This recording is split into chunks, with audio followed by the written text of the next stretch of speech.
Salam, hər vaxtınız xeyir olsun. Bugün mən sizə to be'nin keçmiş zaman üçün olan formasını keçəcəm. Biz ötən dərslərimizdə də demişdik ki, to be olmaq deməkdir. To be müxtəlif zamanlara uyğun olaraq dəyişir. İndi biz bugün keçmiş zamanı keçirik. To be'nin keçmiş zamana görə iki forması var. Was, were.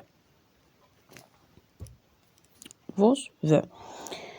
Nəqli cümlə formasından başlayaq. Nəqli cümlə formasında, yəni sonunda nöqtə olan nəqli cümlə formasında, nəqli cümlə formasında xəbər cümləsi də deyirlər. Birinci gəlir şəxs əvəzliyi, yəni mübtəda. Yazaq şəxs əvəzliklərini.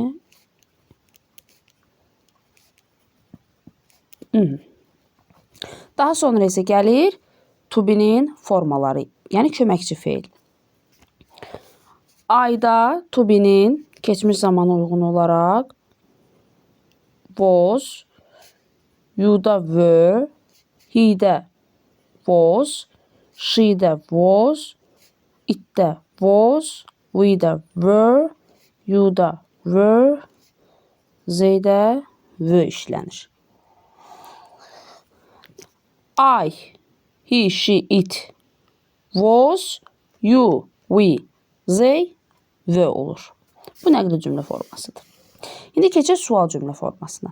Sual cümlə formasında mən bundan əvvəlki dərslərdə qeyd etmişdim ki, sual cümlə formasında gəlir birinci köməkçi feil, sonra isə şəxs əvəzliyi.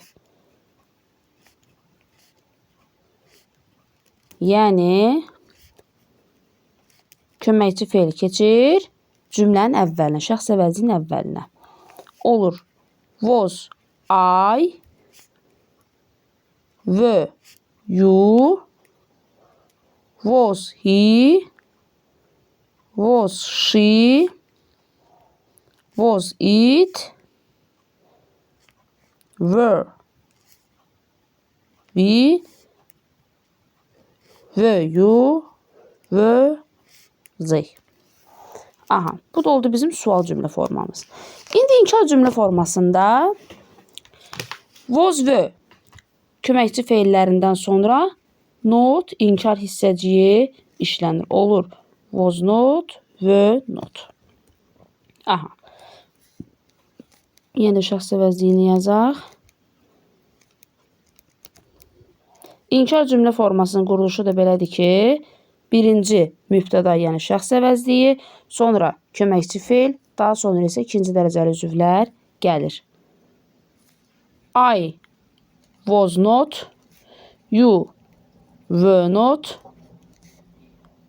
he was not, she was not, it was not, we were not, you were not, they were not. İnkar cümlə formasının qısaldılmış formalarında deyim sizə. Was not'un qısaldılmış forması olur wasn't. Were not'un qısaldılmış forması olur weren't.